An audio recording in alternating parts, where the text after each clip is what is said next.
नमस्कार, India voice देख रहे हैं आप। आपके साथ मैं हूं स्वीटी दीक्षित। बुलेटिन की शुरुआत करेंगे हम जानकारी के साथ। बता दें कि दिवाली से ठीक पहले नोएडा और ग्रेटर नोएडा में रहने वाले लोगों को बेहद राहत भरी ये खबर है। दरअसल दिल्ली एनसीआर के तमाम इलाकों में बारिश हुई है, जिसकी वजह से तापमान में गिरावट आई है। वहीं पिछले कई दिनों से प्रदूषण से जूझ रहे दिल्ली, नोएडा और ग्रेटर नोएडा वासियों को काफी राहत मिली है।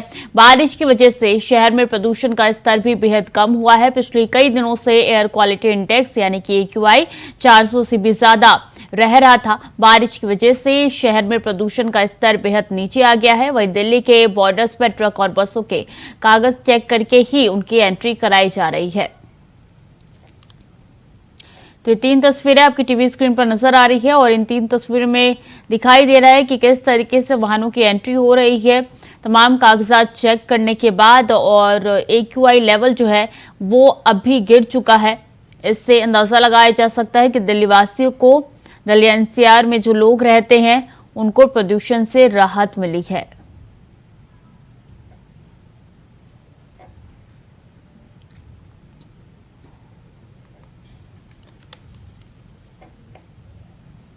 कल से परसों तक में तो सीवियर कंडीशन रहा था और आज कल के बारिश के कारण परसों की तुलना में आज कुछ कम है, लेकिन पूरी तरीके से ख़त्म नहीं हुई है।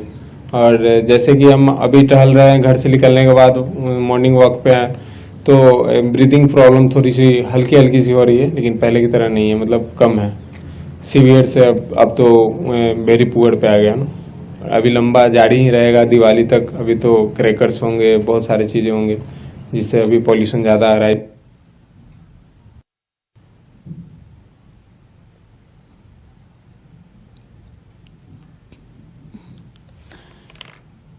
अजीत कुमार ज्यादा जानकारी के साथ जुड़ चुके हैं। अजीत, आज तो वो तस्वीरें निकल के सामने आ रही है जिससे कई दिनों से इंतजार कर रहे थे दिल्ली वासी इन तस्वीरों का। बिल्कुल स्वीटी, बताना चाहूंगा राजधानी दिल्ली में जिस तरीके से कल दिन भर रुक रुक करके बरसात हुई, जिस तरीके से दिल्ली का जो मौसम रहा, उसने कई सबसे दिल्ली वासियों को जो सबसे बड़ी राहत दी है वो राहत दी है प्रदूषण की मार से। क्योंकि जिस तरीके से बीते लंबे समय से दिल्ली में प्रदूषण का जो स्तर है वो लगातार बढ़ता जा रहा था। 400 से पार जो AQI लेवल है वो पहुंच चुका था। यहाँ तक कि दिल्ली के कुछ इलाके ऐसे भी दर्ज किए गए जहां पर 900 से ऊपर का जो AQI लेवल है वो दर्ज किया गया था, जो खतरनाक नहीं, ये कहा जा सकता है कि एक लॉकडाउन जैसी स्थिति वहां बन गई थी। हालांकि जिस तरीके से कल दिन भर बरसात हुई और रात को भी बरसात रही, तो कहीं दिल्ली में और मैं कहूँ तो दिल्ली और NCR में जिस तरीके से प्रदूषण का स्तर जो कम हुआ है वो दिल्ली वासियों को राहत देने वाली खबर जरूर है। लेकिन अगर मैं आज की बात करूं तो आज एक बार ये जरूर कहा जा सकता है कि जो अभी जो AQI लेवल है, जो आज का जो AQI लेवल जो दर्ज किया गया है वो कहीं ना कहीं अभी फिर भी खतरे के निशान से थोड़ा सा कम जरूर है। लेकिन ये कहा जा सकता है कि वो उच्च गुणवत्ता पर नहीं है। लेकिन हाँ, ये जैसा कि बीते कुछ समय से लगातार लोगों को, दिल्ली वासियों को प्रदूषण की मार झेलनी पड़ रही थी, उससे थोड़ी सी जरूर राहत मिली है। जी स्वीटी। जी बिल्कुल, लेकिन अभी की बात की जाए तो आप किस एरिया में मौजूद है, वहां पे AQI क्या दर्ज किया जा रहा है अजीत? देखिए बिल्कुल, मैं अगर बात करूं, जैसे मैं रोहिणी इलाके में हूं, लेकिन अगर मैं अलग अलग इलाके की बात करूं तो 150 के आसपास अलग अलग इलाकों के AQI लेवल है। अगर मैं आनंद विहार की बात करूं तो 172-73 आनंद विहार का है। रोहिणी का भी लगभग 200 के करीब है।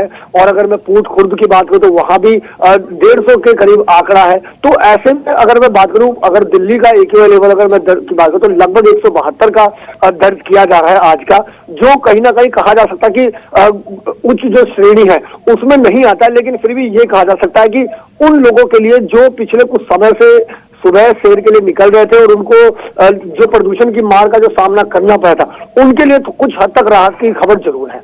ये जी बिल्कुल, लेकिन अजीत ये बताइए कि अभी तो दिवाली बाकी है, दिवाली में पटाखे भी जलाते हैं। हालांकि पटाखों पर बैन लगा दिया गया है, लेकिन उसके बावजूद भी पटाखे चलते हैं। उसके बाद के लिए क्या प्लान दिल्ली सरकार बना रही है, क्योंकि उसके बाद तो मंजर कुछ और ही होगा? बिल्कुल सुनिए, देखिए जिस तरीके से हर बार पटाखे दिवाली के आसपास जिस तरीके से AQI लेवल बढ़ता है, क्योंकि विशेष तौर पर दिवाली के बाद क्योंकि दिल्ली एनसीआर में बड़ी संख्या में लोग पटाखे फोड़ते हैं। हालांकि दिल्ली में पटाखे बैन है, लेकिन पिछली बार भी पटाखे बैन होने के बावजूद भी दिल्ली में लोगों ने पटाखे फोड़े थे। प्रशासन की तरफ से जरूर इसको लेकर के सख्त इंतजाम किए थे, लेकिन बावजूद दिल्ली के अलग अलग इलाकों में लोग चोरी छिपे पटाखे फोड़ रहे थे। और ऐसा निश्चित तौर पर कहा जा सकता है कि इस बार भी देखने को मिलेगा। तो निश्चित तौर पर कहा जा सकता है कि दिवाली के बाद जो AQI लेवल है वो कहीं ना कहीं भयावह स्थिति में देखने को मिल सकती है।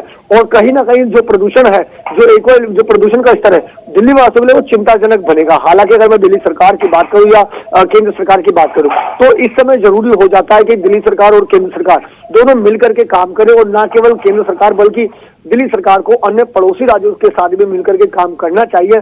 जैसा कि अभी दिल्ली में कई ऐसे फैसले लिए गए हैं, चाहे वो बाहरी राज्यों से आने वाले वाहन को विशेष तौर पर चेकिंग अभियान हो, या फिर जैसा कि बीते दिनों एक विशेष तौर पर जो दिल्ली से अलग जो राज्यों में जो ऑनलाइन ऐप आधारित कैब थे उनको जिस तरीके से प्रतिबंध किया गया, तो ऐसे कई कदम उठाए जाए जिससे कि दिल्ली में जो प्रदूषण का स्तर है उस पर अंकुश लगाया जा सके। जी स्वीटी। जी बिल्कुल, कई कदम उठाए जा रहे हैं, लेकिन बारिश ने राहत दी है दिल्ली वासियों को। बहुत बहुत शुक्रिया आपका जी तमाम जानकारियों के लिए।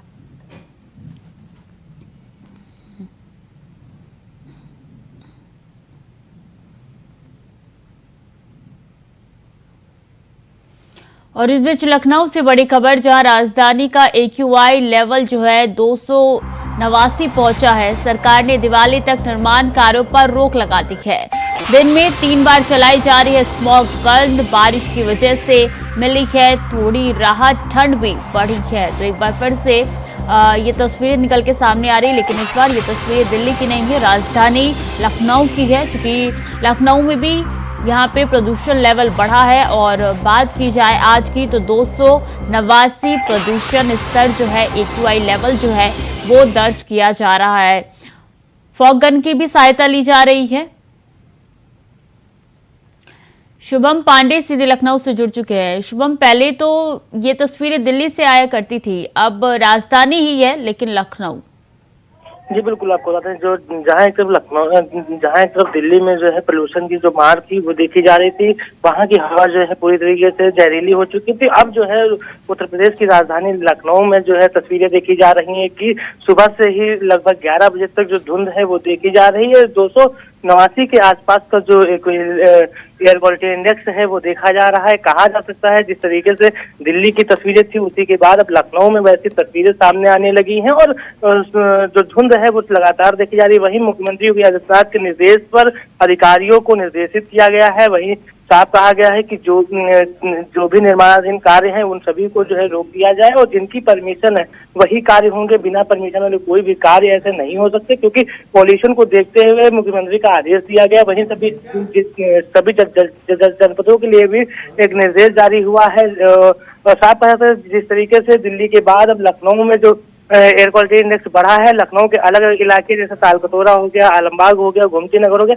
इन सभी इलाकों का जो एयर क्वालिटी इंडेक्स है पूरी तरीके से दूषित हो चुका है। पूरी तरीके से साफ कहता है जिस तरीके से अब देखना ये होगा किस तरीके से जो बारिश हुई है उससे थोड़ा सा राहत जरूर मिलेगी, लेकिन दिवाली है, दिवाली को लेकर के कहीं ना कहीं फिर जो है एक बार जो एयर क्वालिटी इंडेक्स है वो पूरी तरीके से दूषित होगा, और पूरी तरीके से जो ग्राफ है वो बढ़ सकता है, और जो यहाँ के लखनऊ वासी हैं उनको जो दूषित हवा है वो कहीं ना कहीं जो वो है अब वो मिलेगी।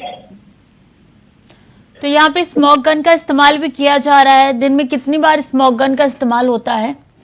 जी बिल्कुल, बता दें जिन इलाकों में लगातार कहा जाता है कि जो पोल्यूशन का जो ग्राफ है वो बढ़ा हुआ है, उन सभी इलाकों में लगभग दिन में कई बार जो है जो स्मॉग गन है उसका उपयोग किया जा रहा है। उसको उपयोग के माध्यम से कहीं ना कहीं कुछ काम राहत जरूर है, लेकिन पूरी तरीके से प्रदूषण से राहत नहीं है, क्योंकि इससे जो कि समय होता है नवंबर से दिसंबर का, इस समय जो है हर साल जो है ऐसी तस्वीरें देखी जाती हैं, लेकिन इससे पहले अधिकारी जो है थोड़ा सा अलर्ट हो जाए, पहले से तैयारी कर ले तो ऐसी तस्वीरें नहीं आएंगी। अगर यही तस्वीरें पहले से ही फॉगिंग की व्यवस्था हो जाती तो ये तस्वीरें जो है थोड़ा सा कम होती, लेकिन पहले से अधिकारी बिल्कुल शुभम, और इसलिए लगातार एक के बाद एक कदम सरकार द्वारा उठाए जा रहे हैं। बहुत बहुत शुक्रिया आपका तमाम जानकारियों के लिए।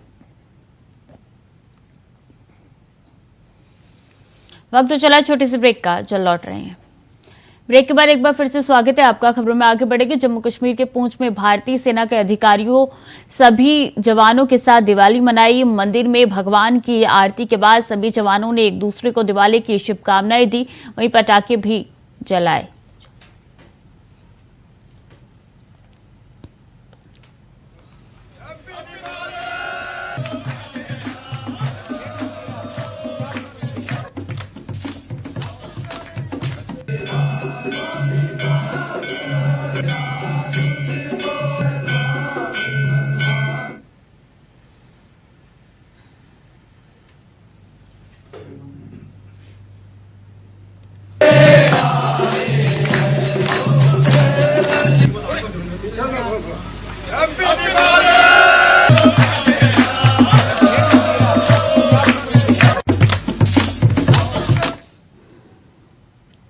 और वैसे लखनऊ से बड़ी खबर है। खड़ी रोडवेज बस में लगी है भीषण आग। बस में आग लगने से अफरा तफरी मच गई है और फायर विभाग की टीम ने आग पर काबू पाया है। काबू आलमबाग थाना क्षेत्र स्थित लगी है खड़ी रोडवेज बस में आग। तो देखिए किस तरीके से आग धधक रही है।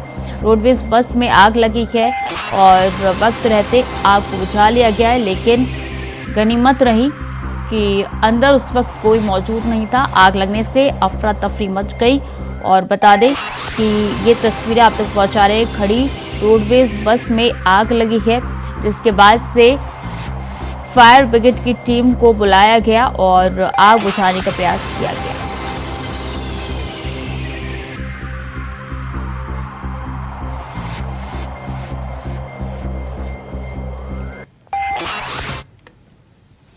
प्रधानमंत्री नरेंद्र मोदी इस बार भी दिवाली जवानों के साथ मनाएंगे। जानकारी के मुताबिक प्रधानमंत्री नरेंद्र मोदी एलओसी पर जवानों के साथ दिवाली मनाएंगे। दिवाली के दिन प्रधानमंत्री जम्मू कश्मीर का दौरा करेंगे। वो अखनूर सेक्टर जा सकते हैं। बता दें कि प्रधानमंत्री नरेंद्र मोदी पिछले कई सालों से सैनिकों के साथ दिवाली मनाते हैं।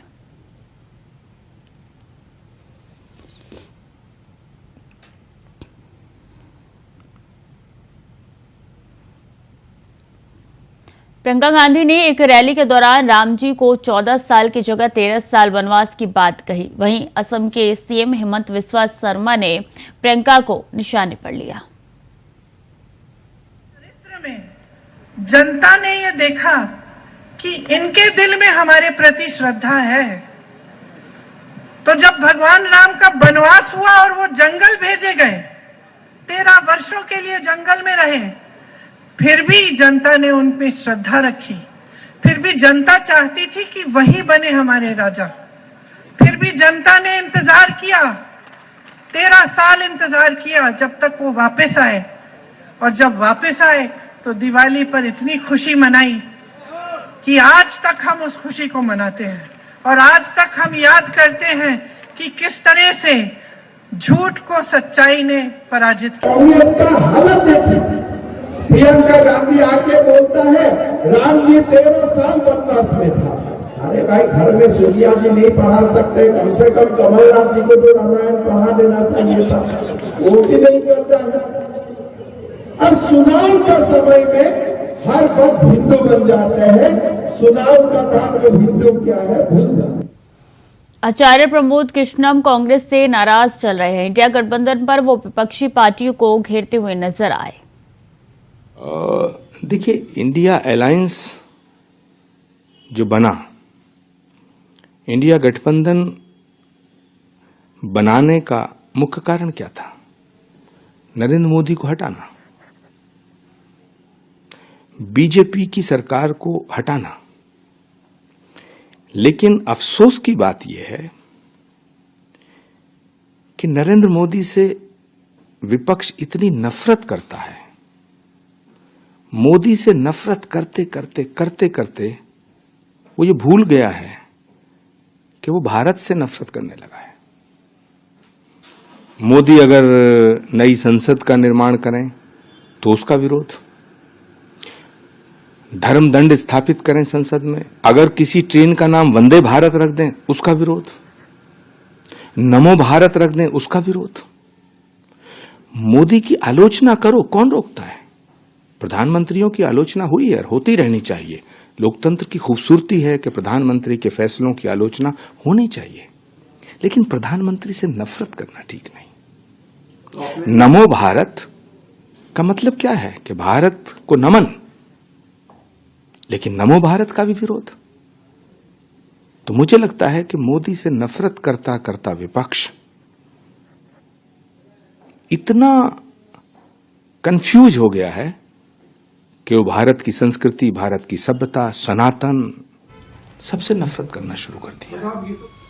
112 कॉल को लेकर स्पेशल डीजी प्रशांत कुमार का बयान सामने आया, जिसमें उन्होंने कहा है कि यूपी 112 दूसरा फेज है, उसको लॉन्च किया गया है। जो हमारी व्यवस्था भी उससे अधिक और ज्यादा अलर्ट व्यवस्था है।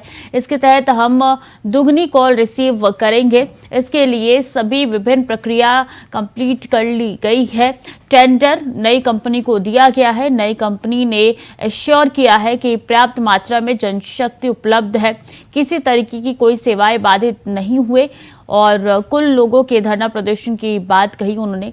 कहा कि नई कंपनी के बीच वार्ता चल रही है। पूरा विश्वास है कि जल्द से जल्द इसका समाधान निकल जाएगा। 112 का जो दूसरा फेज है उसको लॉन्च किया गया है, जो कि पिछले जो हमारी व्यवस्था थी उससे बहुत ही अधिक और ज़्यादा अलर्ट व्यवस्था है। और उसके तहत हम लगभग दोगुनी कॉल रिसीव करेंगे और जो हमारा कॉल वेटिंग टाइम था उसको भी रिड्यूस किया जाएगा। इसके लिए सभी विधिक प्रक्रियाओं को कंप्लीट करते हुए एक टेंडर नई कंपनी को दिया गया है और नई कंपनी ने इंश्योर किया है कि पर्याप्त मात्रा में जनशक्ति उसके लिए हमारे पास उपलब्ध है। हमारी किसी तरह की कोई सेवाएं बाधित नहीं है। जहाँ तक कुछ लोगों के धरना प्रदर्शन की बात है, वो कॉन्ट्रैक्चुअल वर्कर हैं, उनका और नई कंपनी के बीच वार्ता चल रही है और मुझे पूरा विश्वास है कि ये जल्द ही इसका समाधान कर लिया जाएगा। सिद्धार्थनगर में पूर्ति विभाग ने उज्ज्वला योजना अंतर्गत निःशुल्क गैस वितरण कार्यक्रम का आयोजन किया है। कार्यक्रम में डीएम, सीडीओ समेत जिले के जनप्रतिनिधि शामिल हुए। वहीं कार्यक्रम में मौजूद महिलाओं को पानी और लंच पैकेट देना था, मगर किसी कारण महिलाओं को भोजन उपलब्ध नहीं कराया गया, जिससे महिलाओं ने हंगामा कर दिया, जिसका वीडियो सोशल मीडिया पे वायरल हो रहा है। बता दें कि कार्यक्रम मुख्यालय के लोहिया कला भवन में हुआ था।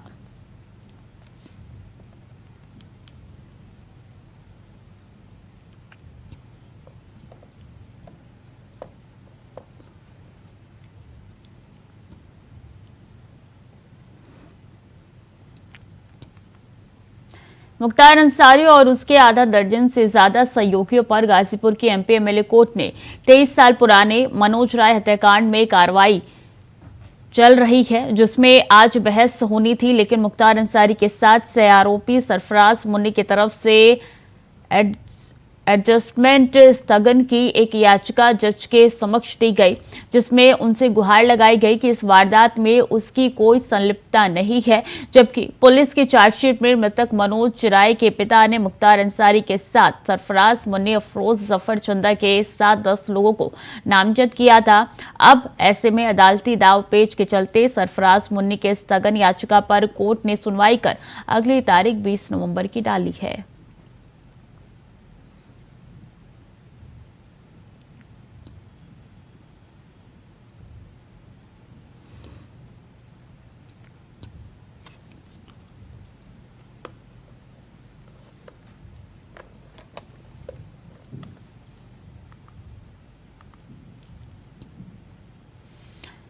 डिंडोरी बजाग में निर्दलीय प्रत्याशी रुदेश परस्ते और कांग्रेस प्रत्याशी ओमकार सिंह मरकाम के समर्थकों ने झड़प हो गई, जिसकी वजह से पुलिस को लाठीचार्ज करनी पड़ी। डिंडोरी विधानसभा क्षेत्र बजाग के गांधी चौक में कांग्रेस पार्टी का कार्यक्रम चल रहा था, जिसके बाद एक रैली निकाली गई।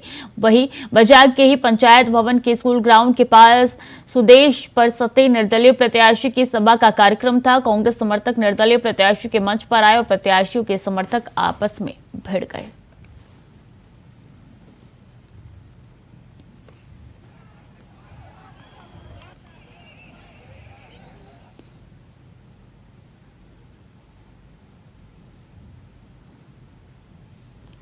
रायबरेली में धनतेरस और दिवाली को देखते हुए रायबरेली पुलिस अलर्ट पर है, जिसकी वजह से बाजारों में ड्रोन कैमरे से निगरानी की जा रही है।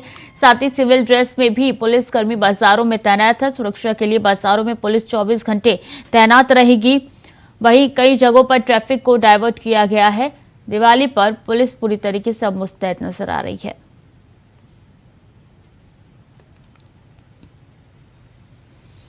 वहीं मथुरा में भी दिवाली को देखते हुए रूट डायवर्सन किया गया है। धनतेरस को लेकर गोवर्धन पूजा तक के लिए ट्रैफिक प्लान तैयार किया गया है। एसपी यातायात देवेश कुमार शर्मा ने अनुसार क्वालिटी तिराहे से विकास बाजार की तरफ ऑटो और गाड़ियों के जाने पर रोक लगाई है। आर्य समाज से होली होगा मार्ग गेट, भरतपुर गेट से होली गेट, भैंस बहोरा से कोतवाली के पीछे से होली गेट वाहनों को डैपियर नगर होते हुए पुराने बस अड्डे चौक बाजार से होली गेट की तरफ मिलन तिराहे से होली गेट आने वाली गाड़ियों के जाने पर रोक लगा दी गई है।